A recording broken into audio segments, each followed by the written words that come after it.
प्रणाम। जय गुरुदेव।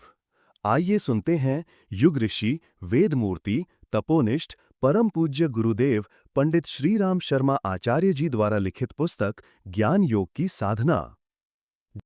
ज्ञान का महत्व समझिए। जीवन की समस्त विकृतियों, अनुभव होने वाले सुख दुख, उलझनों, अशांति आदि का बहुत कुछ मूल कारण मनुष्य का अपना अज्ञान ही होता है। यही मनुष्य का परम शत्रु है। चाणक्य ने कहा, अज्ञान के समान मनुष्य का और कोई दूसरा शत्रु नहीं है। हितोपदेश में आया है, आरंभन्ते अल्पमेवाज्ञा कामम व्याघ्र भवेन्त च। अज्ञानी लोग थोड़ा सा काम शुरू करते हैं किंतु बहुत ज्यादा व्याकुल होते हैं। शेक्सपियर ने लिखा है, अज्ञान ही अंधकार है। प्रसिद्ध दार्शनिक प्लेटो ने कहा, अज्ञानी रहने से जन्म न लेना ही अच्छा है, क्योंकि अज्ञान समस्त विपत्तियों का मूल है। इस तरह अज्ञान जीवन का सबसे बड़ा अभिशाप है। यही जीवन की समस्त विकृतियों और कुरूपता का कारण है। कुरूपता का संबंध मनुष्य की शारीरिक बनावट से इतना नहीं है, जितना अज्ञान और अविद्या से उत्पन्न होने वाली बुराइयों से है। समस्त विकृतियों, बुराइयों, शारीरिक व मानसिक अस्वस्थता का कारण अज्ञान और अविद्या ही है। सुख सुविधापूर्ण जीवन बिताने के पर्याप्त साधन उपलब्ध होने पर भी कई लोग अपने अज्ञान और अविद्या के कारण संतप्त, उद्विग्न मना, अशांत देखे जाते हैं। इसके विपरीत ज्ञान और विद्या के धनी संत, महात्मा, ऋषि प्रवृत्ति के व्यक्ति सामान्य साधनों, यहाँ तक कि अभावों में भी सुख, शांति, संतोष का जीवन बिता लेते हैं। जीवन के सहज आनंद को प्राप्त करते हैं। अतः ज्ञान की उपलब्धि, विद्यार्जन और अज्ञान का निवारण जीवन की एक महत्वपूर्ण आवश्यकता है। ज्ञान संसार का सर्वोपरि, उत्कृष्ट और पवित्र तत्व है। न ही ज्ञानेन सदृशम पवित्रमिह विद्यते। इस संसार में ज्ञान के समान और कुछ पवित्र नहीं है।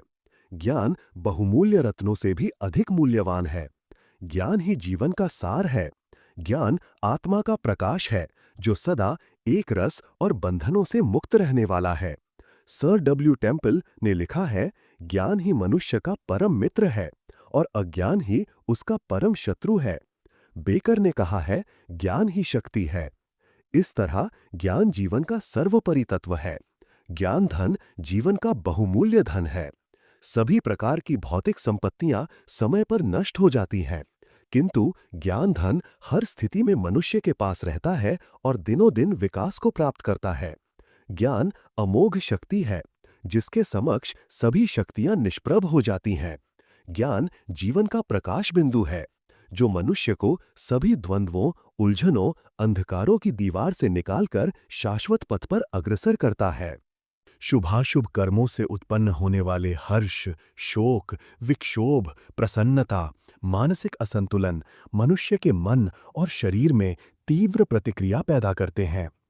हर्ष के प्रति आसक्ति, शोक से उत्पन्न होने वाली दुखानुभूति दोनों ही मानव मन को मोहित कर उसे विवेक शून्य बना देने हैं, और इसका परिणाम होता है गलत कार्य, गलत विद्या, जिनका पर्यवसान दुख, द्वंद्व, क्लेश, शोक आदि में ही होता है।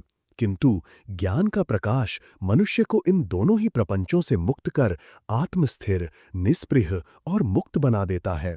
इसी तथ्य की पुष्टि करते हुए गीताकार ने लिखा है, यथैधांसि समिद्धोग्निर भस्मसात् कुरुते अर्जुन, ज्ञानाग्निर सर्वकर्माणि भस्मसात् कुरुते तथा। हे अर्जुन, जैसे प्रज्वलित अग्नि ईंधन को भस्म कर देती है, वैसे ही ज्ञानाग्नि रूपी अग्नि संपूर्ण शुभाशुभ कर्मों को जलाकर नष्ट कर देती है। ज्ञानी कर्म में लिप्त और आसक्त नहीं होता, वरन तटस्थ, निस्पृह, निष्काम भाव से अपने कर्म में लगा रहता है। इसलिए वह कर्म बंधनों से मुक्त हो जाता है। ज्ञान मनुष्य के चरित्र और व्यवहारिक जीवन को उत्कृष्ट बनाता है। ज्ञानी शुभ कर्म, शुभाचरण करके अपने आंतरिक व बाह्य जीवन को पवित्र और उत्कृष्ट बना लेता है। महर्षि व्यास ने लिखा है, ज्ञान जीवन के सत्य का दर्शन ही नहीं कराता, वरन वह मनुष्य को बोलना, व्यवहार करना सिखाता है। संत विनोबा भावे ने कहा है, मनुष्य जितना ज्ञान में घुसता जाता है, उतना ही वह कर्म के रंग में रंगता है। ज्ञानी अपने कर्मों को अधिक उत्कृष्टता के साथ कर सकता है, बजाय एक अज्ञानी के। कर्म को पोषण देने वाला ज्ञान ही वस्तुतः सच्चा ज्ञान है। जो कर्म त्याग या अकर्मण्यता की ओर प्रेरित करे, वह ज्ञान नहीं, अज्ञान और अविद्या ही है। ज्ञान का ध्येय सत्य है और सत्य ही आत्मा का लक्ष्य है। ज्ञान मनुष्य को सत्य के दर्शन कराता है। बहुनाम जन्मनाम अन्ते ज्ञानवान माम प्रपद्यते, अर्थात बहुत जन्मों के अंत में ज्ञानी ही मुझे पाता है। स्वर्ग और नर्क मनुष्य के ज्ञान और अज्ञान का परिणाम है। ज्ञानी मनुष्य के लिए यह संसार स्वर्ग है। वह जहां भी रहता है स्वर्गीय वातावरण का सृजन कर लेता है। तो अज्ञानी को पग पग पर अपने दुष्कृत्यों और कुविचारों के कारण नारकीय प्रेरणाओं का सामना करना पड़ता है। इसलिए अज्ञान से निकलकर ज्ञान प्रकाश को प्राप्त करने की प्रेरणा देते हुए वेद भगवान ने कहा है, आरोह तमसो ज्योतिः, अज्ञानांधकार से निकलकर ज्ञान प्रकाश की ओर बढ़ो। के तुम कृण्वन्न के तवे पेशो मर्या आपे ससे समुशद्र भाजा यथा। हे मनुष्यों, अज्ञानियों के लिए ज्ञान देते हुए, कुरूप को रूप देते हुए विद्यादि से प्रकाशित लोगों के साथ प्रसिद्धि प्राप्त करो। इन शब्दों में मानव जीवन के एक महत्वपूर्ण कार्यक्रम पर प्रकाश डालते हुए बताया है कि जीवन में अज्ञान को हटाकर ज्ञान की स्थापना की जाए और अपने अर्जित ज्ञान से उन लोगों की सहायता की जाए जिनका जीवन अज्ञान की विभीषिकाओं से कुरूप हो गया है और जो सदैव अपने आप को दुखी, पीड़ित, असहाय महसूस करते हैं। ज्ञान की साधना करना और उसके अनुसार आचरण करना, अपने उपार्जित ज्ञान से दूसरों का मार्गदर्शन करना ज्ञान यज्ञ कहा गया है, जिसे सर्वोत्कृष्ट बताते हुए गीताकार ने लिखा है, श्रेयांद्र द्रव्यमयाद्य ज्ञानाद ज्ञान यज्ञ परंतपः सर्वकर्माखिलम पार्थ जाने परिसमाप्यते। हे परंतप, द्रव्य यज्ञ से ज्ञान यज्ञ श्रेष्ठ है, क्योंकि जितने भी कर्म हैं वे सब ज्ञान में ही समाप्त होते हैं। ज्ञान दान सर्वोपरि पुण्य है, शुभ कार्य है। पदार्थ, धन सामग्री से किसी सीमा तक ही किसी की सहायता की जा सकती है और लेने वाला इनका दुरुपयोग करके उल्टी अपनी हानि भी कर सकता है, किंतु ज्ञान दान मनुष्य का स्थायी रूप से भला करता है, उसे जीवन जीने में सहायक बनता है। इसलिए ज्ञानी को सबसे बड़ा वृद्ध माना गया है, चाहे वो कितनी ही उम्र का क्यों ना हो। न तेन स्थगिरो भवति येनास्य पलितम शिरः बालोपि यह प्रजानाति तम देवाः स्थविरम विदुः। महर्षि व्यास, कोई सिर के बाल सफेद होने से वृद्ध नहीं होता। बालक होकर भी यदि कोई ज्ञान संपन्न है तो वही वृद्ध माना जाता है। शास्त्रकार मनीषियों ने जिस ज्ञान और शिक्षा के संचर और प्रचार की आवश्यकता पर बल दिया है, वो ये स्कूली शिक्षा नहीं है। इसे तो लौकिक जीवन को साधन संपन्न बनाने की दृष्टि से प्राप्त करना ही चाहिए। लोग अपने आप भी करते रहते हैं। इससे लौकिक आवश्यकताओं की ही एक अंश तक पूर्ति हो सकती है, पर अपनी आत्मा का कल्याण, आत्मसंतोष प्राप्त करने एवं दूसरों को अज्ञानांधकार से छुड़ाकर सदाचार और शांति के मार्ग पर चलने की शक्ति जिस ज्ञान में है, वो लौकिक नहीं, आध्यात्मिक ज्ञान है। आत्मा की अमरता का, परमात्मा की न्यायशीलता का और मानव जीवन के कर्तव्य की जिससे जानकारी होती हो और जिससे कुविचारों और दुष्कर्मों के प्रति घृणा एवं सन्मार्ग पर चलने की प्रेरणा मिलती हो, वही ज्ञान है। यह शिक्षा ऋषियों ने धर्म ग्रंथों के अक्षय भंडागारों में पर्याप्त मात्रा में भर अपने उत्तराधिकार के रूप में हमारे लिए छोड़ी है। इस धर्म ज्ञान का अधिकाधिक प्रसार करना प्रत्येक ज्ञानी का कर्तव्य है। जो स्वयं ऐसा नहीं कर सकते, वे ज्ञान प्रसार साहित्य को जुटाकर तथा अन्य तरह सहयोग देकर सहायता कर सकते हैं। सद्ज्ञान और जीवन फल। प्रगति के लिए ज्ञान की नितांत आवश्यकता है। ज्ञान के अभाव में मनुष्य भी अन्य जीव जंतुओं की तरह आत्मिक दृष्टि से हीन अवस्था में ही पड़ा रह सकता है। अन्य प्रदेशों में एकाकी रहने वाले आदिवासी अनेकों मानवीय सत्प्रवृत्तियों से वंचित रह जाते हैं। शिक्षण के अभाव में न तो प्रस्तुत क्षमताओं का विकास हो सकता है और न परिष्कार। ऐसी दशा में शरीर की प्रेरणाओं के आधार पर ही जीवन यापन करना पड़ता है। ऐसे जीवन को पाश्विक जीवन ही कहा जा सकता है। ज्ञान प्राप्ति की व्यवस्था जो न कर सकेगा, विवेक की आंखें जिसकी न खुल सकेंगी, उसे अज्ञान के अंधकार में भटकते हुए निम्न स्तरीय दिनचर्या के आधार पर अपनी जिंदगी काटनी पड़ेगी। मनुष्य में मूलतः अनेक महत्वपूर्ण शक्तियां मौजूद हैं। उसका सदुपयोग करने की गिरी हुई परिस्थितियों का व्यक्ति भी निरंतर प्रगति करने की सुविधाएं एकत्रित कर सकता है और बड़ी से बड़ी बाधाओं को पार करते हुए उन्नति के उच्चतम शिखर पर पहुंच सकता है। पर यह संभव तभी है जब वो ज्ञान का महत्व समझे और उसकी प्राप्ति के लिए निरंतर प्रयत्नशील रहे। सीखने में जिसे रुचि ना होगी या जिसे प्रशिक्षण के साधन ना मिलेंगे, उसके लिए अपनी आंतरिक क्षमताओं को पहचान सकना तक कठिन है। फिर उनका जागरण, अभिवर्धन और परिष्कार तो हो ही कैसे सकेगा। इसीलिए मनीषियों ने इस बात पर अधिक जोर दिया है कि मानवता को सार्थक बनाने वाले ज्ञान की साधना में निरंतर संलग्न रहा जाए। एक दिन भी ऐसा न बीते जिसमें ज्ञान की आराधना न की गई हो। लोहा एक साधारण पदार्थ है, पर उसका स्पर्श जब पारसमणि से हो जाता है तो उसे सोने के रूप में बदलते देर नहीं लगती। मनुष्य भी साधारण तथा एक दुर्बलकाय नगण्य पशु मात्र है, पर उसे जब ज्ञान का लाभ होता है तो वो अपनी मानसिक क्षमता का पूरा लाभ उठा सकता है और उस मार्ग पर चल सकता है जिसके लिए उसे इस सुरदुर्लभ सौभाग्य की प्राप्ति हुई है। स्वाध्याय और सत्संग मानवीय जीवन के आकाश में सूर्य और चंद्रमा की तरह चमकने वाले दो उज्जवल प्रकाश केंद्र हैं। जहां इनका अस्तित्व न होगा, वहां चिरस्थायी अंधकार छाया रहेगा। अंतरात्मा में विकास की अनेक संभावनाएं मौजूद हैं, पर वे प्रस्फुटित और पल्लवित तभी होती हैं जब उन्हें उपयुक्त साधक मिले। बीज में वृक्ष बनने की संभावना निश्चित रूप से मौजूद है, पर उसको मूर्त रूप तभी मिल सकेगा जब खाद पानी की आवश्यकता की उचित रूप से पूर्ति होती रहे। उसके अभाव में सशक्त बीज भी अंकुरित न हो सकेगा। व्यक्ति में बीज की ही भांति ईश्वर प्रदत्त अनेक सुसंभावनाएं विद्यमान हैं, पर उनका विकास सत्संग और स्वाध्याय के ही आधार पर होता है। दर्पण के सामने जो भी वस्तुएं आती हैं, उनकी वैसी ही छाया दिखने लगती है। कपड़े को जैसे जंग में रंगा जाए, वो वैसा ही बन जाता है।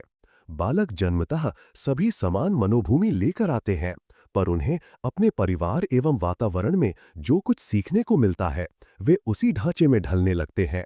भाषा, स्वभाव, संस्कार, आहार, अभ्यास, दृष्टिकोण आदि का निर्माण मनुष्य का बालक अपने समीपवर्ती वातावरण से ही ग्रहण करता है। सज्जन माता से जन्मे बालक का पालन पोषण यदि कुसंस्कारी वातावरण में हो तो वो कुसंस्कारी ही बनेगा। इसी प्रकार निम्न स्तर के घन में जन्मा बालक यदि सुसंस्कारी लोगों द्वारा पाला जाए तो उसका वैसा ही सुसंस्कृत होना निश्चित है। कभी कभी कुछ अपवाद भी ऐसे देखने में आते हैं कि अच्छे लोगों के घर जन्मे बच्चे कुसंस्कारी और बुरी स्थितियों में जन्मे बालक प्रबुद्ध स्तर के बने हैं। ऐसे उदाहरणों में से कुछ में तो पूर्व जन्मों की प्राप्त प्रेरणा प्रधान कारण रखती है और कुछ में ऐसा होता है कि वे बालक किसी प्रभावशाली संपर्क में आ जाते हैं और निकटवर्ती परिस्थितियों के प्रभाव को हटाकर किसी मनस्वी व्यक्ति की प्रेरणा से उत्थान या पतन के मार्ग पर चल पड़ते हैं। प्रेरणा कहीं न कहीं से उन्हें जरूर प्राप्त हुई होती है। यदि किसी बालक को बाह्य वातावरण से सर्वथा पृथक रखा जाए तो वो नर पशु के अतिरिक्त और कुछ भी न बन सकेगा। भेड़िए की मांद में पकड़े गए बालक रामू का लखनऊ अस्पताल में अभी बहुत कुछ वैसा ही स्वभाव बना हुआ है जैसा कि उसका पालन करने वाले भेड़िए ने उसे सिखा दिया था। हनुमान जी में बहुत बल विद्यमान था, पर ज्ञान के अभाव में वे समुद्र लांघने को तैयार नहीं हो पा रहे थे। जामवंत ने उन्हें आत्मबोध कराया तो वे खुशी खुशी तैयार हो गए और सहज ही उस कार्य को संपन्न करने में भी सफल हो गए। हनुमान की उस सफलता में जामवंत का उद्बोधन अत्यंत महत्वपूर्ण सिद्ध होता है। यदि जामवंत के स्थान पर उस समय कोई कायर और डरपोक सलाहकार रहा होता तो वे अनेक आशंकाएं व्यक्त करके हनुमान के मनोबल को और भी अधिक गिरा सकता था। ऐसी दशा में उनके लिए समुद्र लांघने के बात को सोच सकना भी कठिन हो जाता। संगीत का प्रभाव अन्य जीवों के लिए महत्वहीन भले ही हो, मानव प्राणी के लिए तो वही सबसे बड़ा प्रश्न है। सुसंगति और कुसंगति को उसके जीवन मरण एवं उत्थान पतन की समस्या कहा जा सकता है। जीवनोत्कर्ष के लिए जिस सद्ज्ञान की आवश्यकता है वो सत्संग में प्राप्त होता है और उपर्युक्त सत्संग के लिए आज सबसे सरल और सबसे प्रभावशाली उपाय यह है कि स्वाध्याय के माध्यम से सत्पुरुषों का सानिध्य निरंतर प्राप्त करते रहा जाए। यह कार्य श्रेष्ठ साहित्य द्वारा ही संभव हो सकता है। सद्ग्रंथों में महापुरुषों के जीवन चरित्र खुले पृष्ठों की तरह सर्वसाधारण के लिए उपलब्ध हैं। बहुत पूछताछ करने पर जो बातें जानी जा सकती हैं, वे उन जीवन चरित्रों में सहज ही लिखी मिल जाती हैं। फिर जिन महापुरुषों के प्रवचन जिस विषय पर सुनने हों, जिस शंका का समाधान उनसे प्राप्त करना हो, उसके लिए उनका साहित्य पढ़ लेना चाहिए। इस रीति से हर घड़ी हर विषय पर हमें महापुरुष का सत्संग लाभ घर बैठे हो सकता है। ऐसा सत्साहित्य मानव जीवन के विकास का सर्वश्रेष्ठ माध्यम हो सकता है, जो उसे जिंदगी जीने की कला सिखा सके। गुण, कर्म, स्वभाव का परिष्कार करते हुए सुविकसित एवं सुसंस्कृत बनाने की प्रेरणा को संजीवनी बूटी कह सकते हैं। यही अमरता प्रदान करने वाला अमृत है। इसी को कायाकल्प करने वाला पारस कह सकते हैं। और इसी की सच्ची तृप्ति और शाश्वत शांति प्राप्त करने के कारण उसे कल्प वृक्ष भी कहा जा सकता है। जिसकी सत्साहित्य में अभिरुचि उत्पन्न हो गई और जो जीवन निर्माण के सद्ज्ञान को प्राप्त करने के लिए प्रयत्न करने लगा, उसका कल्याण अति निकट है, यही समझना चाहिए। सद्ग्रंथों का स्वाध्याय एक योग साधना। जीवन को सफल, उच्च एवं पवित्र बनाने के लिए स्वाध्याय की बड़ी आवश्यकता है।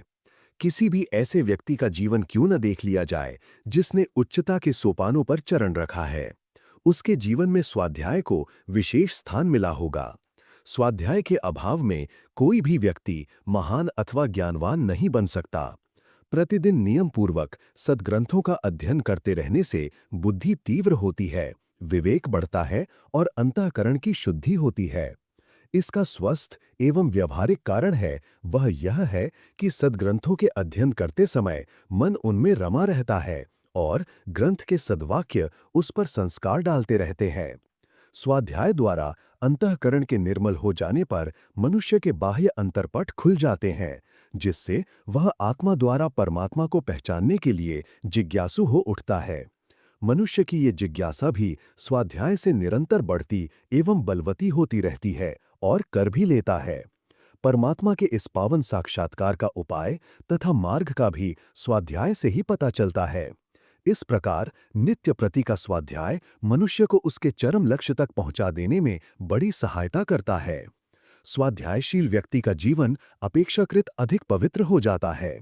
ग्रंथों में सन्निहित सद्वाणी तो अपना प्रभाव एवं संस्कार डालती ही है, साथ ही अध्ययन में रुचिमान होने से व्यक्ति अपना शेष समय पढ़ने में ही लगाता है। वह या तो अपने कमरे में बैठा हुआ एकांत अध्ययन किया करता है, अथवा किसी पुस्तकालय अथवा वाचनालय से पुस्तकों के साथ संलग्न रहता है। उसके पास ऐसा कोई भी फालतू समय नहीं रहता जिसमें जाकर इधर उधर बैठे अथवा घूमे और फिर वायुमंडल अथवा संगति से अवांछित संस्कार ग्रहण करे। जब मनुष्य निरर्थकों की संगति में न जाकर जीवनोपयोगी सत्साहित्य के अध्ययन में ही संलग्न रहेगा तो उसका आचार आप ही शुद्ध हो जाएगा।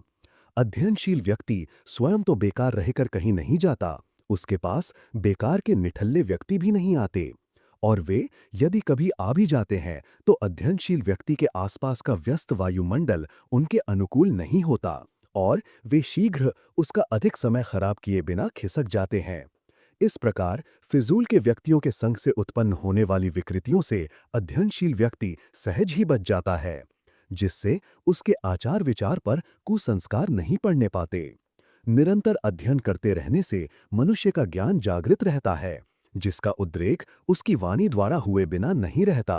अस्तु अध्ययनशील व्यक्ति की वाणी सफल, सार्थक तथा प्रभावोत्पादक बन जाती है। वह जिस सभा समाज में जाता है उसकी ज्ञान मुखर वाणी उसे विशेष स्थान दिलाती है। अध्ययनशील व्यक्ति का ही कथन प्रामाणिक तथा तथ्यपूर्ण माना जा सकता है। निरध्ययन वक्ताओं की वाणी बकवास से अधिक कोई महत्व नहीं रखती। स्वाध्याय निसंदेह सामाजिक प्रतिष्ठा का संवाहक होता है। संसार के इतिहास में ऐसे असंख्य व्यक्ति भरे पड़े हैं जिनको जीवन में विद्यालय के दर्शन न हो सके, किंतु स्वाध्याय के बल पर वे विश्व के विशेष विद्वान व्यक्ति बने हैं। साथ ही ऐसे व्यक्तियों की भी कमी नहीं है जिनकी जिंदगी का अच्छा खासा भाग विद्यालयों एवं विश्वविद्यालयों में बीता, किंतु उसके बाद स्वाध्याय में प्रमाद करने के कारण उनकी एकत्रित योग्यता भी उन्हें छोड़कर चली गई और वे अपनी तपस्या का ना तो कोई लाभ उठा पाए और न सुख। योग्यता को बनाए रखने और बढ़ाने के लिए स्वाध्याय नितांत आवश्यक है। कथा कक्ष में अथवा सार्वजनिक मंच से धारा प्रवाह बोलने वाले प्रोफेसरों तथा वक्ताओं का दैनिक जीवन देखने से पता चलता है कि अपना नित्य कर्तव्य निपटाने के बाद उनका शेष सारा समय स्वाध्याय में ही व्यतीत होता है। उनके मुख द्वारा धारा प्रवाह वाणी का निर्गमन और कुछ नहीं, उस तेजोपूर्ण योग्यता का ही प्रवहन होता है जो वे अपने बहुमूल्य समय को क्षण क्षण लगाकर स्वाध्याय द्वारा संचय किया करते हैं। संसार ज्ञान की जन्मभूमि है। यहाँ पर नित्य प्रति नई नई जानकारियां, विचारणाओं, तर्कों तथा विद्याओं का जन्म होता है। जो व्यक्ति अध्ययनशील होता है वह नित्य नए ज्ञानों से अवगत रहा करता है। उसे पता रहता है कि संसार में कहाँ क्या हो रहा है, कौन सी पुरानी मान्यताएं बदल गई हैं और उनके स्थान पर कौन सी नई प्रतिस्थापनाएं हो रही हैं। उसे यह भी ज्ञान रहता है कि इन बदलती हुई परिस्थितियों में उनका क्या स्थान और क्या कर्तव्य है। इस प्रकार अध्ययनशील व्यक्ति एक जागरूक नागरिक की तरह ही जीवन जीने का सुख पाता है, न कि मूढ़मती आदमी की तरह जिसे अपने चारों ओर के आसपास के परिवर्तन का भी ज्ञान नहीं रहता। संयम अध्ययनशीलता की सबसे बड़ी देन है। जो स्वाध्याय में रुचिमान है वह अपनी अभिरुचि पूरी करने के लिए अधिक से अधिक समय प्राप्त करने के लिए प्रातःकाल उठेगा। अवकाश के समय में सोएगा नहीं। अपनी मेधा को बलवती बनाने के लिए आहार विहार तथा विचार में सावधान रहेगा। वह कोई भी ऐसा अवांछनीय कार्य करने के प्रति सावधान रहेगा जो उसमें आलस्य, प्रमाद की प्रवृत्तियां जगाने का कारण बन सकती है। वह अधिक से अधिक स्वस्थ एवं प्रसन्न रहने का प्रयत्न करेगा। रोग की दशा में भी अध्ययनशील व्यक्ति रोने चिल्लाने अथवा रोग का चिंतन करने के बजाय धीरे धीरे अध्ययन ही करता रहता है, जिससे न तो रोग उसे अधिक पीड़ित कर पाता है और न अधिक समय ठहर ही पाता है। अध्ययनशीलता सुख दुख एवं संपत्ति विपत्ति दोनों स्थिति में सहायक होती है। विद्वानों ने स्वाध्याय की महिमा को जानते हुए उसे सन्मार्ग दर्शक सखा की संज्ञा दी है। वेदों में कहा गया है, जो मनुष्य सतपथ दर्शक अपने सच्चे सखा स्वाध्याय का परित्याग कर देता है, उसकी नाड़ी आदि अनर्गल एवं अंतः इंद्रियां उच्छृंखल हो जाती हैं, जिससे उसे दुखों का भागी बनना पड़ता है। स्वाध्याय सखा से संबंध विच्छेदन कर देने वाले व्यक्ति की मानसिक एकाग्रता चली जाती है। स्वाध्यायशील व्यक्ति अपनी आत्मा का सफल चिकित्सक होता है। स्वाध्याय से उपार्जित ज्ञान द्वारा वह अपनी आत्मिक व्याधियों को जान लेता और उनका निदान निर्धारित कर लेता है। निदान खोज लेने पर व्याधियों का उपचार तो सहज ही में हो जाता है। मानसिक एकाग्रता की उपलब्धि उसे इस मार्ग में सहायक बनकर बढ़ाया करती है, जिससे उसका जीवन उच्छृंखलताओं एवं अवांछनीयताओं से मुक्त होकर महान एवं सुखी बन जाता है। स्वाध्याय से ज्ञान की, योग्यता की अपेक्षित वृद्धि होती है। इसलिए गुरुकुल में विद्या पाकर चलते हुए शिष्य से ऋषि कहा करता था, स्वाध्यायात्मा प्रमद, अर्थात हे शिष्य, तू अपने जीवन को यदि सफल एवं सार्थक बनाना चाहता है तो स्वाध्याय में प्रमाद न करना। स्वाध्याय को मानसिक योग भी कहा गया है। जिस प्रकार प्रभु का नाम जपता हुआ योगी उस परमात्मा के प्रकाश रूप में तल्लीन हो जाता है, उसी प्रकार एकाग्र होकर सद्विचारों के अध्ययन में तल्लीन हो जाने वाला अध्येता अक्षर ब्रह्म की सिद्धि से ज्ञान रूप प्रकाश का अधिकारी बनता है। केवल योग ही नहीं, अध्ययन भी प्रभु का साक्षात्कार करने के उपायों में एक प्रमुख उपाय है। स्वाध्याय जैसे सरल एवं सरस योग में प्रतिष्ठित होने वाला व्यक्ति किसी न किसी रूप में अपने परम लक्ष्य मोक्ष को पाकर शाश्वत सुख का अधिकारी बनता है। स्वाध्याय आत्मा का भोजन। संसार में जितने भी महापुरुष, वैज्ञानिक, संत, महात्मा, ऋषि, महर्षि आदि हुए हैं, वे सभी स्वाध्यायशील थे। स्वाध्याय सत्साहित्य का एवं वेद, उपनिषद, गीता आदि आर्षु ग्रंथों तथा महापुरुषों के जीवन वृतांतों का अध्ययन तथा मनन करना है। कुछ भी पढ़ा जाए उसे स्वाध्याय नहीं कहा जा सकता। मनोरंजन प्रधान उपन्यास, नाटक एवं श्रृंगार रसपूर्ण पुस्तकों को पढ़ना स्वाध्याय नहीं है। इस प्रकार का साहित्य पढ़ना तो वास्तव में समय का दुरुपयोग करना एवं अपनी आत्मा को कलुषित करना है। कुरुचिपूर्ण गंदे साहित्य को धोना भी पाप समझना चाहिए। सच्चा स्वाध्याय वही है जिससे हमारी चिंताएं दूर हों, हमारी शंका कुशंकाओं का समाधान हो, मन में सद्भाव और शुभ संकल्पों का उदय हो तथा आत्मा को शांति का अनुभव हो। हमारे शास्त्रों में स्वाध्याय का बड़ा महत्व बताया गया है। योग शास्त्रों में कहा गया है, स्वाध्यायद योगमासीत, योगाद स्वाध्याय मानियेत। स्वाध्याय योग संपत्त्या परमात्मा प्रकाशते। अर्थात स्वाध्याय से योग की उपासना करे और योग से स्वाध्याय का अभ्यास करे। स्वाध्याय की संपत्ति से परमात्मा का साक्षात्कार होता है। त्रयोद धर्म स्कंधा यज्ञो अध्ययनम दानमिति। अर्थात धर्म के 3 स्कंध हैं, यज्ञ, स्वाध्याय और दान। श्रीमद् भगवद गीता में भगवान श्री कृष्ण कहते हैं, स्वाध्यायाभ्यसनं चैव वाङ्मयं तपोच्यति। अर्थात स्वाध्याय करना ही प्राणी का तप है। शरीर को स्वस्थ और सुदृढ़ बनाए रखने के लिए जिस प्रकार पौष्टिक आहार की आवश्यकता है, उसी प्रकार मन और बुद्धि को स्वच्छ एवं स्वस्थ बनाए रखने के लिए उत्तमोत्तम ग्रंथों का अध्ययन अनिवार्य है। अध्ययन एवं स्वाध्याय के लिए निम्न कोटि का साहित्य हानिकारक होगा। उसी प्रकार जैसे अखाद्य एवं दूषित पदार्थों का सेवन स्वास्थ्य के लिए हानिकारक होता है, अतएव हमें इस संबंध में परिपूर्ण सतर्कता और सावधानी से काम लेना होगा। सच्चा स्वाध्याय वही है जिसके द्वारा हमारा मन बाह्य विषयों से अलिप्त रहकर आत्मा के अनुसंधान में प्रवृत्त हो एवं हमारी मानसिक दुर्भावनाओं, दुर्बलताओं तथा दूषित मनोविकारों का दमन हो सके और हमारा मन एक अनिर्वचनीय अलौकिक आनंद से परिप्लावित हो उठे। मनुस्मृति में कहा गया है, स्वाध्याय नित्य युक्तः स्यात् दैव चैव एवः कर्मणा। अर्थात स्वाध्याय और शुभ कर्म में मनुष्य सदा तत्पर रहे। जिसके द्वारा स्व, आत्मा व परमात्मा का ज्ञान प्राप्त किया जा सके और जिसके द्वारा अभ्युदय निश्रेयस की प्राप्ति की जा सके, वही सच्चा स्वाध्याय है। अतएव प्रत्येक मनुष्य का कर्तव्य है कि वो अच्छे ग्रंथों, सदाचार प्रवर्तक पत्र पत्रिकाओं एवं सत प्रेरणादायी पुस्तकों का सदैव स्वाध्याय करता रहे। महाभारत के शांति पर्व में कहा गया है, नित्य स्वाध्याय शीलश्च दुर्गा न्याति तरन्तिते। नित्य स्वाध्याय करने वाला व्यक्ति दुखों से पार हो जाता है। स्वाध्याय ब्रह्मचर्य पालन में सहायक है। स्वाध्याय से चरित्र निर्माण में भी सहायता मिलती है। इसके द्वारा दुराचारी, सदाचारी और व्यभिचारी भी ब्रह्मचारी बन जाता है। अतः यदि आप समुन्नत होना चाहते हैं, अपने जीवन को पवित्र, शुद्ध और निर्मल बनाना चाहते हैं, तो आलस्य और प्रमाद को छोड़कर नित्य सद्ग्रंथों के स्वाध्याय का आज से ही संकल्प कीजिए और उसका दृढ़ता से पालन कीजिए। सत अध्ययन आत्म उत्थान का आधार। ऋषियों ने तमसो मां ज्योतिर्गमय संदेश देते हुए मनुष्यों को अज्ञान की यातना से निकलने के लिए ज्ञान प्राप्ति का पुरुषार्थ करने के लिए कहा है। भारत का अध्यात्म दर्शन ज्ञान प्राप्ति के उपायों का प्रतिपादक है। अज्ञानी व्यक्ति को शास्त्रकारों ने अंधे की उपमा दी है।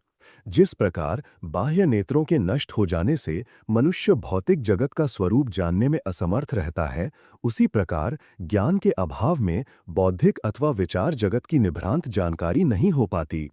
बाह्य जगत के समान मनुष्य का एक आत्मिक जगत भी है, जो कि ज्ञान के अभाव में वैसे ही अंधेरा रहता है जैसे आंख के अभाव में यह संसार।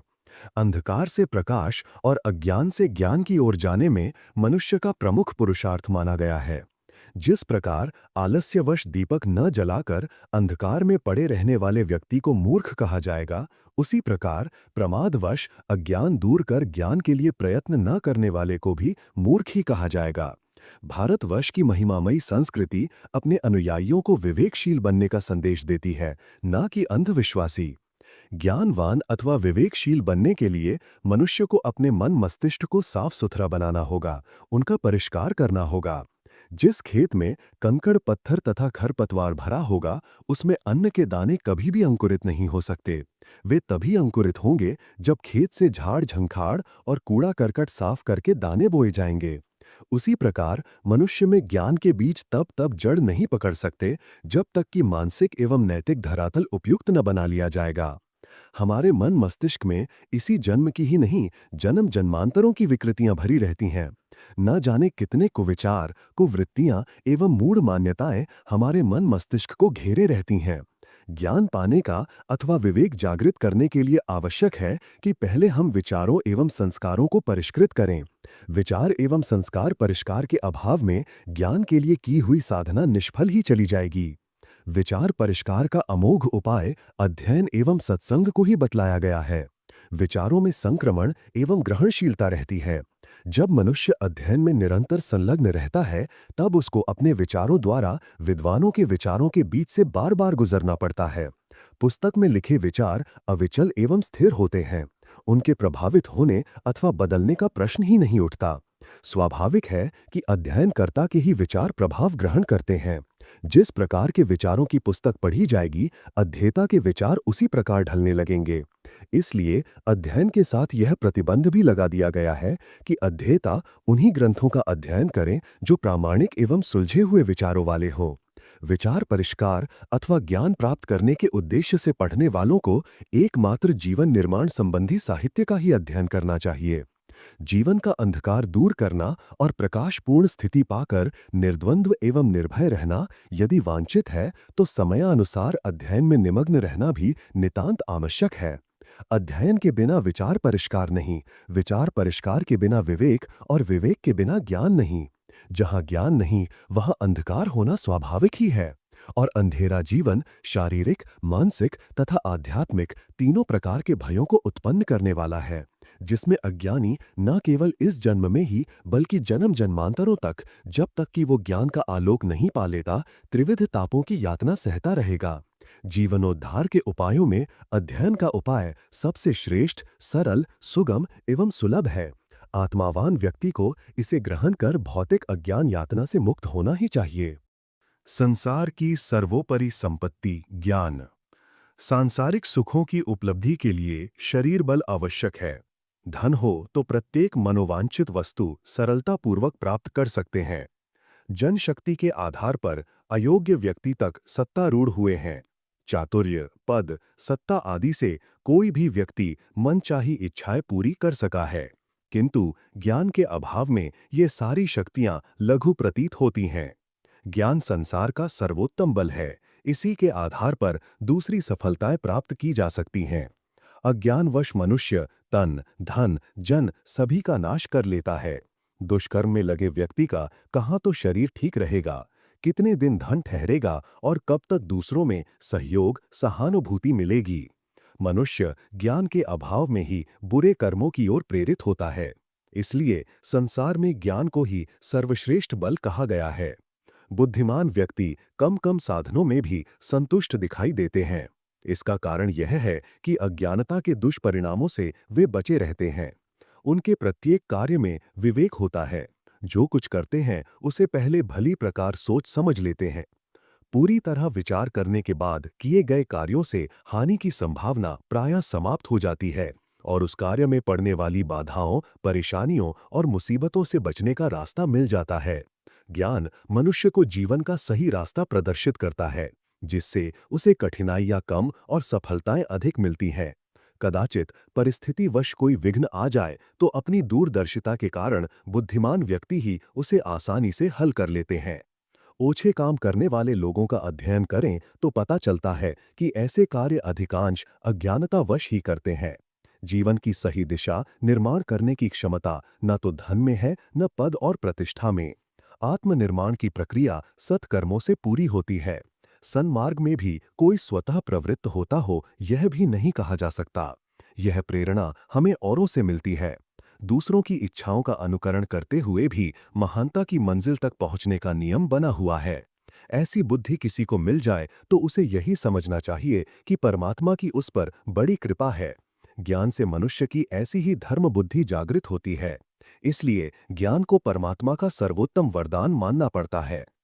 अज्ञानता के दुष्परिणामों से बचने का सही तरीका सबसे अच्छा है कि हम अपनी मानसिक चेष्टाओं को संसार का रहस्य समझने में लगाएं। विचार करने की शक्ति हमें इसलिए मिली है कि हम सृष्टि की वस्तु स्थिति को समझें और इसका लाभ अपने सजातियों को भी दें। किंतु ये सब कुछ तभी संभव है जब हमारा ज्ञान बढ़े। जब तक हम ज्ञानवान नहीं बनते, अज्ञानता का शैतान हमारे पीछे पड़ा रहेगा।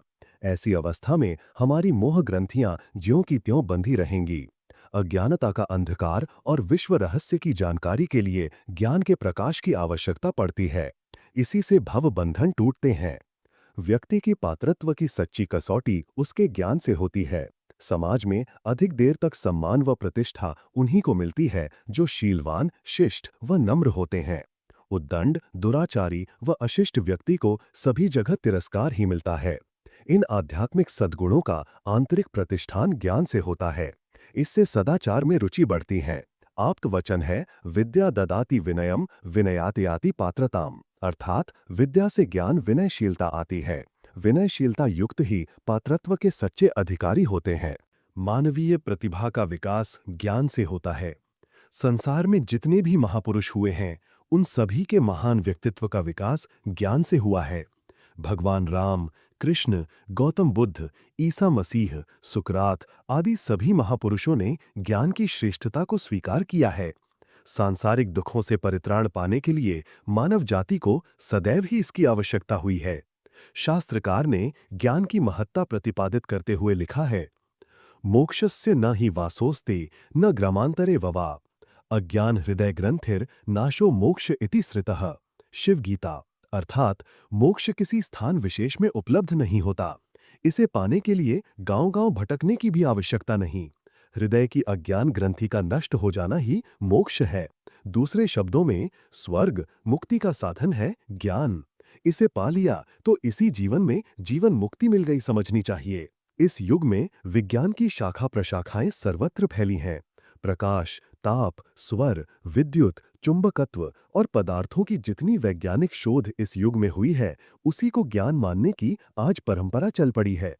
इसी के आधार पर मनुष्य का मूल्यांकन भी हो रहा है। तथाकथित विज्ञान को ही ज्ञान मान लेने की भूल सभी कर रहे हैं। किंतु यह जान लेना नितांत आवश्यक है कि ज्ञान वृद्धि की उस सूक्ष्म क्रियाशीलता का नाम है जो मनुष्य को सन्मार्ग की दिशा में प्रेरित करता है। विज्ञान का फल है इहलौकिक कामना पूर्ति और ज्ञान का संबंध है अंतर जगत से। ज्ञान वह है जो मनुष्य को आत्मदर्शन में लगाए। इसके लिए प्रमाद को त्याग कर विनम्र बनना पड़ता है। जो केवल अपनी ही अहंता प्रतिपादित करते रहते हैं, जिन्हें केवल अहंकार प्यारा है, वे अपने संकुचित दृष्टिकोण के कारण ज्ञान के आनंद और अनुभूति को जान नहीं पाते। छोटे से छोटा बन जाने पर ही महानता की पहचान की जा सकती है। गल्ले के भारी ढेर पंसेरियों से तौले जाते हैं। कपड़ों के थान गजों से नापते हैं। अमुक स्थान कितनी दूर है, यह मील के पत्थर बताते हैं। ऐसे ही विराट के साथ संबंध स्थापित करने के लिए, महानता से गठबंधन करने के लिए हमें विनम्र बनना पड़ता है। भय, लज्जा और संकोच को त्याग कर तत्परता पूर्वक अपनी चेष्टाओं को उस ओर मोड़ना पड़ता है। तब कहीं ज्ञानवान बनने का सौभाग्य प्राप्त होता है। अपने पास धन हो तो संसार की अनेक वस्तुएं क्रय की जा सकती हैं। शारीरिक शक्ति हो तो दूसरों पर रौब जमाया जा सकता है। इससे दूसरों पर शासन भी कर सकते हैं। औरों के अधिकारों का अपहरण भी कोई बलशाली कर सकता है। किंतु विद्या किसी से खरीदी नहीं जा सकती, दूसरों से छीन भी नहीं सकते। इसके लिए एकांत में रहकर निरंतर शोध, अध्ययन और पर्यवेक्षण की आवश्यकता पड़ती है। अपनी मानसिक चेष्टाओं को सरस व मनोरंजक कार्यक्रमों से मोड़कर इसमें लगाना पड़ता है। ज्ञानार्जन एक महान तप है। इसे प्राप्त कर लेने के बाद खो जाने का भय नहीं रहता। किन्हीं बालकों में किशोरावस्था में ही अलौकिक बौद्धिक क्षमता या प्रतिभा देखते हैं तो यह सोचने को विवश होना पड़ता है कि एक ही वय, स्थान व वातावरण में अनुकूल स्थिति प्राप्त होने पर भी दो बालकों की मानसिक शक्ति में यह अंतर क्यों होता है। तब यह मानना पड़ता है कि एक में पूर्व जन्मों के ज्ञान के संस्कार प्रबल होते हैं, दूसरे में क्षीण। भरत, ध्रुव, प्रहलाद, अभिमन्यु आदि में जन्म से ही प्रखर ज्ञान के उज्जवल संस्कार पड़े थे। जगतगुरु शंकराचार्य ने थोड़ी ही अवस्था में पूर्णता प्राप्त कर ली थी। यह उनके पिछले जन्मों के परिपक्व ज्ञान के कारण ही हुआ मानना पड़ता है। इससे इस मत की पुष्टि होती है कि चिर सहयोग के रूप में जन्म जन्मांतरों तक साथ रहने वाला अपना ज्ञान ही है। ज्ञान का नाश नहीं होता, वह अजर है, अमर है। सार्थक जीवन की आधारशिला ज्ञान है। बुद्धिमत्ता की सच्ची कसौटी यह है कि मनुष्य अपनी सच्ची जीवन दिशा निर्धारित करे। कुछ न कुछ करते रहें, चाहे वो अहितकर क्यों न हो, ये बात तर्क संगत प्रतीत नहीं होती। कर्म का महत्व तद है जब उससे हमें अपना जीवन लक्ष्य प्राप्त करने में सफलता मिलती है। यह प्रतिक्रिया मानव जीवन में सन्मार्ग पर चलने से पूरी होती है, और सन्मार्ग पर देर तक टिके रहना ज्ञान प्राप्ति से ही संभव है। इसे प्राप्त करने के लिए अपने जीवन को साधनामय बनाएं, तो ही ज्ञानवान बनने का सच्चा सुख प्राप्त कर सकते हैं। ज्ञान ही इस संसार की सर्वोपरि संपत्ति है। ज्ञान को आत्मा का नेत्र कहा गया है। नेत्र विहीन व्यक्ति के लिए सारा संसार अंधकारमय है। इसी प्रकार ज्ञान विहीन व्यक्ति के लिए इस संसार में जो कुछ उत्कृष्ट है उसे देख सकना असंभव है। ज्ञान के आधार पर धर्म का, कर्तव्य का, शुभ अशुभ का, उचित अनुचित का विवेक होता है, और पाप प्रलोभनों के आकर्षणों के पार यह देख सकना संभव होता है कि अंततः दूरवर्ती हित किसमें है। अज्ञानी व्यक्ति यह सब जान नहीं पाते। इंद्रियों की वासना और प्रलोभनों की तृष्णा जीव को मनमाना नचाती रहती है और अंत में उसे पतन के गहरे गर्त में धकेल देती है। इस दुर्दशा से बचाव तभी हो सकता है जब ज्ञान दीपक का प्रकाश हो रहा हो और विवेक के नेत्र खुले हुए हों। भौतिक जीवन की सफलता और आत्मिक जीवन की पूर्णता के लिए सबसे प्रथम सोपान ज्ञान की प्राप्ति है। स्वाध्याय, सत्संग, चिंतन, मनन के आधार पर जीवन की गुत्थियों को समझना और उन्हें सुलझाने का मार्ग खोजना संभव होता है। इसलिए मनीषियों ने इन बात पर बहुत जोर दिया है कि मनुष्य को ज्ञानवान बनना चाहिए। अत्यंत आवश्यक कार्यक्रमों में एक कार्यक्रम ज्ञान संपादन का भी रहना चाहिए। स्कूली शिक्षा ज्ञान की श्रेणी में नहीं आती, वह ज्ञान प्राप्ति के लिए एक साधन मात्र है, क्योंकि भाषा ज्ञान के बिना शास्त्रों का स्वाध्याय नहीं हो सकता, कठिन अभिव्यक्तियों को समझा नहीं जा सकता। इसलिए शिक्षा की भी आवश्यकता एवं उपयोगिता माननी ही पड़ेगी। ज्ञान का स्तर इससे ऊपर है। स्वाध्याय, सत्संग ये दो ज्ञान प्राप्ति के बाह्य उपाय हैं, और चिंतन मनन ये आंतरिक उपाय हैं। इन चारों चरणों से मिलकर सर्वांगपूर्ण ज्ञान साधना बनती है, और उसी के आधार पर जीव अपने लक्ष्य मार्ग की ओर गतिशील होता है। भगवान राम ने जब गुरु वशिष्ठ जी से सांसारिक क्लेशों के भव बंधनों से छुटकारे का उपाय पूछा, तो उन्होंने यही कहा कि यह सब बिना ज्ञान प्राप्ति के संभव नहीं। यदि भव सागर से पार होने की इच्छा है तो सबसे प्रथम ज्ञान संचय का प्रयत्न करो। योग वशिष्ठ में इस संबंध में बहुत बल दिया गया है। ज्ञानान निर्दुक्तामेति, ज्ञानाद अज्ञान संशयः, ज्ञानादे परासिद्धि नन्यस्मादाम वस्तुतः। योग वशिष्ठ। हे राम, ज्ञान से ही दुख दूर होते हैं, ज्ञान से अज्ञान का निवारण होता है, ज्ञान से ही परम सिद्धि प्राप्त होती है और किसी उपाय से नहीं। ज्ञानवानेन सुखवान, ज्ञानवानेन जीवति, ज्ञानवानेन बलवान, तस्माद् ज्ञानमयी भव। ज्ञानी ही सुखी है, ज्ञानी ही जीवित है, ज्ञानी ही बलवान है, इसलिए ज्ञानी बनना चाहिए। यथा दीपः प्रकाशात्मा, स्वल्पो वा यदि वा महान, ज्ञानात्मान तथा विद्याद आत्मान सर्वजंतुषु। जैसे छोटा या बड़ा दीपक प्रकाशवान ही होता है, वैसे ही सब छोटे बड़े प्राणियों की आत्मा भी ज्ञान रूप ही है। ज्ञानमेव पर ब्रह्म ज्ञान वंधाय चेष्यते, ज्ञानात्मकमिदं विश्वम न ज्ञानाद विद्यते परम। ज्ञान से ही ब्रह्म की प्राप्ति होती है, विपरीत ज्ञान से ही बंधन बांधते हैं। इस संसार में जो कुछ है ज्ञानात्मक ही है, ज्ञान से परे कुछ भी नहीं है। अस्त देवादिदेवस्य परस्य परमात्मनः, ज्ञानादेव परासिद्धिर नत्वनुष्ठान दुःखतः। उस परम देव परमात्मा को ज्ञान द्वारा ही प्राप्त किया जाता है और किसी अनुष्ठान से उसकी प्राप्ति संभव नहीं। एकेनैव अमृतेनैव बोधेन स्वेन पूज्यते, एतद्देव परध्यान पूजैर्षः परास्मृता। उस आत्मा की एक ही प्रकार से ज्ञान द्वारा पूजा की जाती है। ध्यान ही उस आत्मदेवता का सबसे बड़ा पूजन है। अत्र ज्ञानमनुष्ठान नत्व अन्यदुपयुज्यते। मुक्ति प्राप्त करने के लिए ज्ञान ही एकमात्र उपाय है, दूसरा और कोई नहीं। ज्ञानादेव परो सिद्धिर नत्वनुष्ठान दुःखतः। परम सिद्धि ज्ञान से ही प्राप्त होती है और किसी अनुष्ठान से नहीं। ज्ञानवानुदितानंदो न क्वचित परिमज्जति। ज्ञानी ही परम आनंद प्राप्त करता है, वही पार होता है। ततो वच्मि महाबाहो यथा ज्ञानेतरा गतिः, नास्ति संसार तरणे पाशबंधस्य चेतसः। बंधन में पड़े हुए तन को मुक्त करने और संसार सागर तरने के लिए ज्ञान के अतिरिक्त और कोई मार्ग नहीं। ज्ञान युक्ति प्लवे नैव संसारब्धि सूदोस्तरम महाधियः समुत्तीर्णा निमेषेण रघुद्वः। संसार रूपी समुद्र को बुद्धिमान लोग ज्ञान रूपी नौका पर सवार होकर आसानी से पार कर जाते हैं। संसारोत्तरणे जंतोर उपायो ज्ञानमेव हि तपोदानम तथा तीर्थम अनुहायाः प्रकीर्तियाः। संसार से पार होने का एकमात्र उपाय ज्ञान ही है, तप, दान, तीर्थ आदि उपाय नहीं।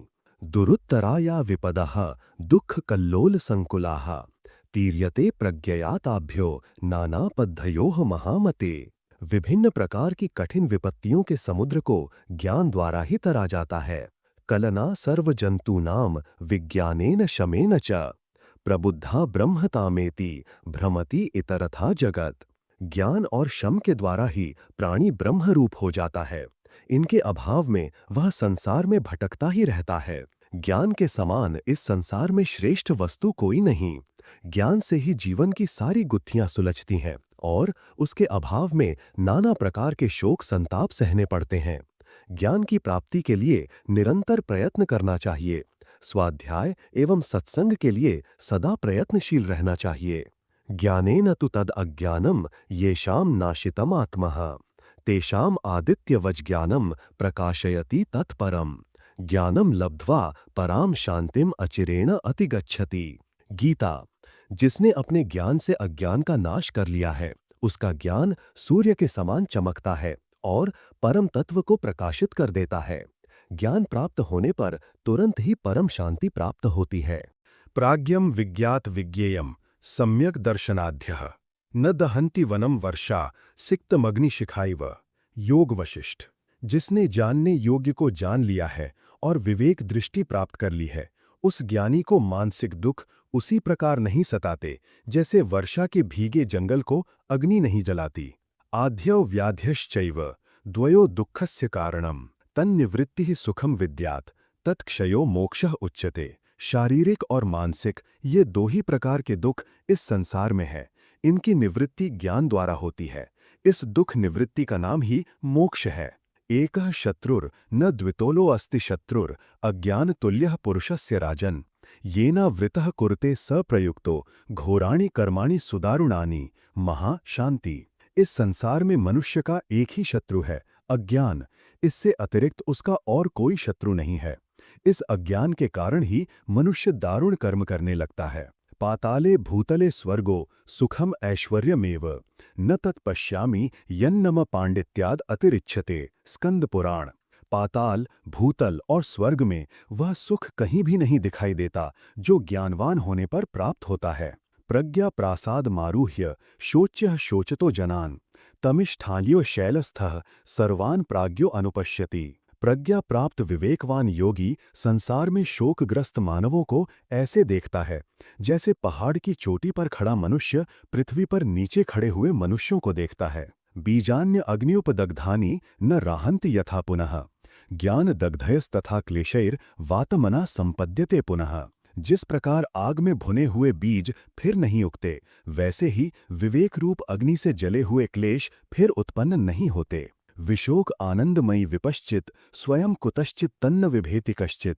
विज्ञ व्यक्ति शोक रहित होकर आनंदपूर्वक रहते हैं। वे किसी से भी नहीं डरते। विचारात ज्ञायते तत्वम तत्वाद विश्रांतिरात्मनि। विचार से तत्व दर्शन होता है और उससे आत्म शांति उपलब्ध होती है। देह दुख विधुर व्याधिम आध्याख्य मानसामयम मौर्ख्य मूले हिते विद्यात तत्व ज्ञाने ऋक्षयः। शारीरिक दुखों को व्याधि और मानसिक दुखों को आधि कहते हैं। ये दोनों मूर्खता से उत्पन्न होती हैं और ज्ञान से नष्ट हो जाती हैं। ज्ञान की उपासना कीजिए। भारतीय संस्कृति की सबसे बड़ी विशेषता है इसकी बुद्धि निष्ठा, ज्ञान के प्रति आग्रह। अंधश्रद्धा, अंध मान्यता के लिए हमारे यहाँ कोई स्थान नहीं है। भारतीय संस्कृति के आदि आविष्कर्ताओं ने प्रारंभ से ही किसी एक प्रमाण तथ्य को महत्व न देकर बुद्धि को ही धर्म संस्कृति का निर्णायक बनाया। विवेक एवं ज्ञान भारतीय संस्कृति की आत्मा है। इसका इतना बड़ा महल अध बुद्धि के ऊपर ही खड़ा है। बौद्धिक आधारशिला पर ज्ञान का सर्वांगीण विकास और उसका शोध हमारी अपनी एक विशेषता रही है।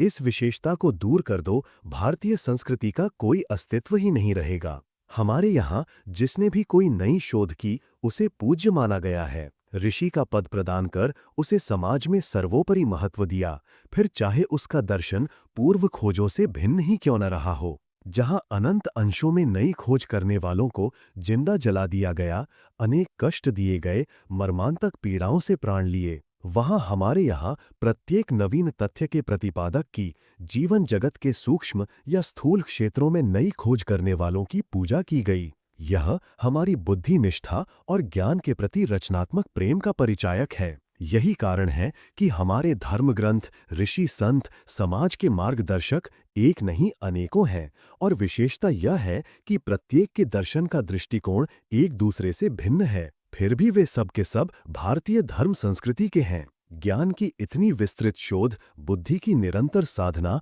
और कहीं भी देखने को नहीं मिलती। संसार में सबसे अधिक अवतार, युग पुरुष, दार्शनिक, ऋषि मुनि, संत महात्माओं की उपज हमारी इस स्वतंत्र बुद्धि निष्ठा और ज्ञान के प्रति स्वतंत्र चिंतन का ही परिणाम है। गायत्री को गुरु मंत्र माना गया है, उसे वेद माता कहा गया है, और गायत्री उपासना प्रत्येक हिंदू के लिए आवश्यक धर्म कर्तव्य बताया है। क्यों, किस लिए?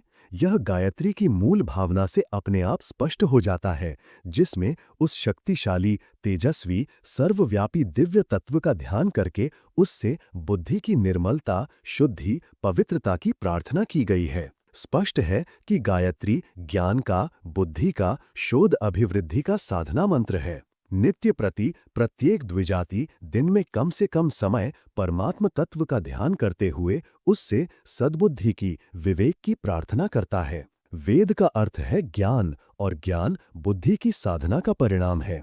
इसलिए गायत्री को वेद माता कहा गया है। भारतीय संस्कृति तथा सभ्यता के मूल स्रोत आधार वेद अर्थात ज्ञान है, और ज्ञान बुद्धि की देन है।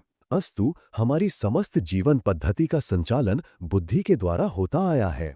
कौटिल्य ने कहा है, जिस मनुष्य की बुद्धि का विकास नहीं होता अथवा जो बुद्धि द्रोही या अविवेकी होता है, वह मनुष्यता से गिर जाता है। शास्त्रकार ने बुद्धि को सर्वोपरि बल बतलाया है। बुद्धिर यस्य बल तस्य निबुद्धेस्तु कुतो बलम। जिसमें बुद्धि है उसी में बल है, बुद्धिहीन के पास बल कहाँ? पितामह भीष्म से पूछा गया, कोयम धर्मः कुतो धर्मः, यह धर्म कौन है, कहाँ से आता है? पितामह ने कहा, मिसलतम, विचारशील व्यक्ति चिंतन, मनन, अध्ययन करके धर्म का निर्माण करते हैं। तात्पर्य है कि हमारा धर्म, हमारी संस्कृति विचार प्रधान है, बुद्धि प्रधान है, वेद प्रधान है, अर्थात ज्ञान के द्वारा प्रेरित है। वह किसी प्रकार के आग्रह को लेकर नहीं चलती। हमारे शास्त्रकारों ने, धर्म संस्थापकों ने, ज्ञान देने वालों ने भी अपनी बात को ही सत्य बताकर उसे बिना कुछ कहे सुने मान लेने की बात कहीं नहीं कही है। उन्होंने अपनी ही बात पर जोर नहीं दिया है। बुद्धि फेलम अनाग्रह, दुराग्रह न करना ही बुद्धिमत्ता का चिन्ह है। वे कहते हैं, मनः पूतम समाचरेत, तुम्हारे मन को जो अच्छा लगे वही करो। अपनी बुद्धि के कपाट बंद मत करो, अपने ज्ञान के प्रकाश को धूमिल न होने दो। गीता का लंबा चौड़ा उपदेश देने पर भी श्री कृष्ण ने अर्जुन की स्वतंत्र बुद्धि का अपहरण नहीं किया। उन्होंने कहा, अर्जुन यथेच्छसि तथा कुरु, जो तुझे अच्छा लगे वही कर। सच पूछो तो आत्मा की कुछ करने की आवश्यकता भी नहीं है, वह स्वयं पूर्ण है। आत्मा की गति स्वतः ही ऊर्ध्वगामी है, परंतु जिस तरह किसी वस्तु के साथ कोई भारी वजन बांध दिया जाता है तो वह नीचे खिंचती चली जाती है, उसी तरह मैं यह शरीर हूं कि अज्ञान का बोझा आत्मा को नीचे खींच ले जाता है। अतः यदि हम किसी भी उपाय से देह और आत्मा को पृथक कर सकें तो हमारी प्रगति हो सकती है। यह काम भले ही कठिन हो, पर इसका फल भी महान है। आत्मा के पांव की यह देह रूपी बेड़ी यदि हम काट सकें तो हम बड़े आनंद का अनुभव करेंगे। फिर मनुष्य देह के दुख से दुखी न होगा, वह स्वतंत्र हो जाएगा। यदि इस देह रूपी वस्तु को मनुष्य जीत ले तो फिर संसार में कौन उस पर सत्ता चला सकता है? जो अपने आप पर राज्य करता है वह विश्व का सम्राट हो जाता है। अतः आत्मा पर देह की जो सत्ता हो गई है उसे हटा दो। देह में ये जो सुख दुख है सब विदेशी हैं, सब विजातीय हैं, आत्मा से उनका तिल मात्र भी संबंध नहीं है। इन सब दुख द्वंद्वों को किस अंश तक देह से अमल किया जाए, इसे प्रभु ईसा के उदाहरण से समझिए। उन्होंने दिखा दिया है कि देह टूट रही हो, फिर भी मन को शांत और आनंदमय रखा जा सकना है। परंतु इस तरह देह को आत्मा से अलग रखना, जहां एक ओर निग्रह का काम है, वहीं दूसरी ओर विवेक का भी काम है। जिस नौका को खेने का काम बल्लियां और पतवार दोनों ही करती हैं, उसी तरह देह के सुख दुखों से आत्मा को अलग रखने के लिए विवेक और निग्रह दोनों की आवश्यकता है। स्वाध्याय से हमें सत्यासत्य का विवेक होता है। उस समय देह और आत्मा की विषमता समाप्त होकर जीवन का चरम लक्ष्य आनंद सहज रूप से प्राप्त हो जाता है। स्वाध्याय ज्ञानार्जन का वह सुलभ साधन है जिससे व्यक्ति अपना आत्म कल्याण कर सकता है। श्रेष्ठतम विभूति ज्ञान। सच्चा ज्ञान वह है जो हमें हमारे गुण, कर्म, स्वभाव की त्रुटियां सुधारने, अच्छाइयां बढ़ाने एवं आत्मनिर्माण की प्रेरणा प्रस्तुत करता है। ये सच्चा ज्ञान ही हमारे स्वाध्याय और सत्संग का, चिंतन और मनन का विषय होना चाहिए। कहते हैं कि संजीवनी बूटी का सेवन करने से मृतक व्यक्ति जीवित हो जाते हैं। हनुमान द्वारा पर्वत समेत यह बूटी लक्ष्मण जी की मूर्छा जगाने के लिए काम में लाई गई थी। वो बूटी औषधि के रूप में तो मिलती नहीं है, पर सूक्ष्म रूप में अभी भी मौजूद है। आत्मनिर्माण की विद्या संजीवनी विद्या कही जाती है। इससे मूर्छित पड़ा हुआ मृतक तुल्य अंतःकरण पुनः जागृत हो जाता है और प्रगति में बाधक अपनी आदतों को, विचार श्रृंखलाओं को सुव्यवस्थित बनाने में लगाकर अपने आप का कायाकल्प ही कर लेता है। सुधरी विचारधारा का मनुष्य ही देवता कहलाता है। कहते हैं देवता स्वर्ग में रहते हैं। देव वृत्तियों वाले मनुष्य जहां कहीं भी रहते हैं, वहां स्वर्ग जैसी परिस्थितियां अपने आप बन जाती हैं। अपने सुधारने से चारों ओर बिखरी हुई परिस्थितियां उसी प्रकार सुधर जाती हैं, जैसे दीपक के जलते ही चारों ओर फैला हुआ अंधेरा उजाले में बदल जाता है। स्वाध्याय और सत्संग का विषय प्राचीन काल में आत्मविश्लेषण और आत्मनिर्माण ही हुआ करता था। गुरुजन इसी विषय की शिक्षा दिया करते थे। उच्च शिक्षा वस्तुतः यही है। कला कौशल की अर्थकरी जो विद्या स्कूल कॉलेजों में पढ़ाई जाती है, वो हमारी जानकारी और कार्यकुशलता को तो बढ़ा सकती है, पर आदतों और दृष्टिकोण को सुधारने की उसमें कोई विशेष व्यवस्था नहीं है।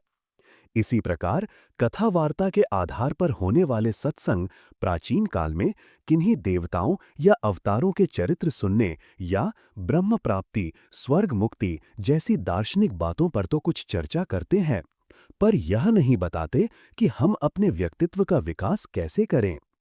आत्मनिर्माण का विषय इतना महत्वहीन नहीं है कि उसे विधिवत जानने समझने के लिए कहीं कोई स्थान न मिले। ज्ञान की प्रशंसा तो लोग करते हैं, उसकी आवश्यकता भी अनुभव करते हैं, पर आत्मज्ञान उपयोगी विषय की ओर कुछ भी ध्यान नहीं देते। आत्मविद्या और आत्मज्ञान का आरंभ अपनी छोटी-छोटी आदतों के बारे में जानने और छोटी-छोटी बातों को सुधारने से ही हो सकता है। सोना, जागना, बोलना, बात करना, सोचना, समझना, खाना-पीना, चलना-फिरना भी सही ढंग से नहीं आता। वह आत्मा और परमात्मा की अत्यंत ऊंची शिक्षा को व्यवहारिक जीवन में ढाल सकेगा, इसमें पूरा-पूरा संदेह है। आत्मज्ञान का आरंभ अपनी आंतरिक स्थिति को जानने और छोटी आदतों के द्वारा उत्पन्न हो सकने वाले बड़े-बड़े परिणामों को समझने से किया जाना चाहिए। आत्मविद्या का तात्पर्य है अपने आप को, अपने व्यक्तित्व और दृष्टिकोण को उपयुक्त ढांचे में ढालने की कुशलता। मोटर विद्या में कुशल वही कहा जाएगा जो मोटर चलाना और उसे सुधारना जानता है। आत्मविद्या का ज्ञाता वही है जो आत्मसंयम और आत्मनिर्माण जैसे महत्वपूर्ण विषय पर क्रियात्मक रूप से निष्णात हो चुका है। वेदांत और दर्शन शास्त्र को घोंटते रहने वाले या उन लंबे चौड़े प्रवचन करने वाले आचरण रहित वक्ता को नहीं, आत्मज्ञानी उस व्यक्ति को कहा जाएगा जो अपने मन की दुर्बलता से सतर्क रहता है और अपने आप को ठीक दिशा में ढालने के लिए निरंतर प्रयत्नशील रहता है, चाहे वह अशिक्षित ही क्यों न हो। आत्मज्ञान सबसे बड़ा ज्ञान। छांदोग्य उपनिषद में एक कथा आती है। एक बार इंद्र और विरोचन, दो व्यक्तियों में एक जिज्ञासा पैदा हुई। मैं क्या हूं? वे बार बार सोचते विचारते, लेकिन उन्हें मैं का पता नहीं लगा। आखिर दोनों मिलकर आदरपूर्वक शिष्य भाव से हाथ में समिदाएं लेकर आचार्य प्रजापति के पास गए और नम्रतापूर्वक उनसे अपनी जिज्ञासा प्रकट की।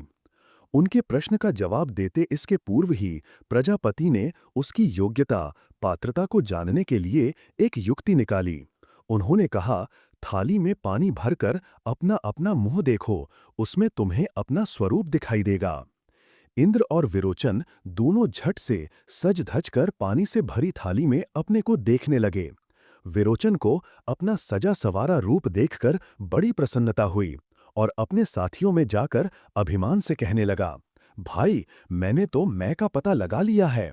इंद्र कुछ बुद्धिमान था, उसे संतोष नहीं हुआ और वो आचार्य प्रजापति के पास जाकर कहने लगा, भगवन, असंस्कृत शरीर की प्रतिछाया ही प्रतिबिंब में दिखाई देती है। यदि यह शरीर काना, लूला, लंगड़ा होता तो प्रतिछाया भी वैसी ही दिखाई देती। वस्त्र, अलंकारों को उतार देने पर प्रतिबिंब का सौंदर्य भी नष्ट हो जाता है और शरीर के नष्ट हो जाने पर यह भी नहीं रहता। इसलिए इसे अपना स्वरूप कैसे मानूं? मुझे इससे शांति नहीं मिलती। छांदोग्य। फट जाने वाले, नष्ट हो जाने वाले वस्त्राभूषणों से युक्त प्रतिबिंब को मैं का स्वरूप जान लेने से हमारी जिज्ञासा शांत नहीं होती, क्योंकि उन्हें धारण करके हम अच्छे लगते हैं और उतार फेंकने पर कुरूप इस तरह स्पष्ट है कि वस्त्र आभूषण मैं का परिचय नहीं हो सकते। अपना वस्त्र फट जाने पर यह भास नहीं होता कि मैं फट गया। वस्त्र आभूषण उतार देने या पहने रहने पर मैं का अस्तित्व बना ही रहता है। ठीक यही स्थिति शरीर के साथ भी है। वस्त्रों की तरह हमारा शरीर नित्य ही किसी न किसी रूप में नष्ट होता रहता है। मल, शरीर से निकलने वाले दूषित तत्व क्या हैं? नष्ट हुए शरीर का अवशेष। रसायन शास्त्रियों, वैज्ञानिकों के प्रयोग से यह सिद्ध हो चुका है कि शरीर में नित्य असंख्यों कोष नष्ट होते हैं, असंख्यों ही नए पैदा हो जाते हैं। इस तरह शरीर की दृष्टि से तो हम नित्य ही मरते हैं और नित्य ही जन्म लेते हैं, लेकिन मैं के अस्तित्व में कोई परिवर्तन नहीं होता। मैं की खोज में हम आगे बढ़ें, इससे पहले यह जान लेना आवश्यक है कि आखिर मैं को जान लेने की आवश्यकता क्यों है। बहुत से लोग तो इस संबंध में कुछ सोचते विचारते ही नहीं और ऐसे लोगों को खाने पीने, मौज मजे उड़ाने से फुर्सत नहीं मिलती। लेकिन इस तरह की प्रवृत्ति पशुत्व का द्योतक है। कुछ बुद्धिमान कहे जाने वाले लोग इस महाप्रश्न में बेकार ना लगकर अपना काम करना ही अधिक अच्छा समझते हैं। वे इस जटिल प्रश्न को सुलझाने में व्यर्थ श्रम करना अच्छा नहीं समझते। लेकिन हमें क्या करना चाहिए? यह निश्चय करना इससे भी कठिन है और बिना निश्चय के किए गए कार्य अंततः मनुष्य के लिए अशांति, असंतोष के कारण ही बनते हैं। कर्तव्य का निश्चय भी तभी हो सकता है जब हम अपने असली अस्तित्व की जानकारी कर सकें। यदि हम शरीर ही हैं, तो फिर हमारे कर्तव्यों की सीमा भी शरीर तक ही सीमित रहेगी। किसी भी कर्तव्य अकर्तव्य का निर्णय हमें वहीं तक करना होगा जितना इसी जीवन से संबंधित है। तात्पर्य यह है कि अपने जाने बिना जीवन पथ पर, कर्तव्य मार्ग पर हम एक कदम भी आगे नहीं बढ़ सकते। इसके अभाव में तो हमारी स्थिति ठीक वैसी होगी जैसे कोई मनुष्य आंखें बंद किए जंगल में तेजी से दौड़ रहा हो। उससे पूछा जाए, भाई, तुम क्यों दौड़ रहे हो? तुम्हें कहाँ जाना है? कहाँ से आए हो? और इनका उत्तर वह अपनी जानकारी में दे तो हम उसे पागल ही कहेंगे। क्या हमारी स्थिति भी अपने स्वरूप को जाने बिना कुछ ऐसी ही नहीं है? इसलिए मैं के स्वरूप की जानकारी करना, इस संबंध में प्रारंभिक आधार खोजकर आगे बढ़ना नितांत आवश्यक है। इसके बिना हम अपने जीवन की सही सही रूपरेखा न बना सकेंगे, न अपने कर्तव्यों का, अपनी गति की दिशा का सही सही निर्धारण कर सकेंगे। सचमुच जीवन का वास्तविक लाभ वे ही उठा पाते हैं जो पहले अपने आप को जानने का प्रयत्न करते हैं। अपने को ना जानने वाले व्यक्ति तो उन आधारहीन वस्तुओं की तरह हैं जिन्हें वायु का झोंका किधर भी बहा कर ले जा सकता है। ऐसे लोगों को संसार प्रवाह में बलात् बहते रहना पड़ता है। जय गुरुदेव।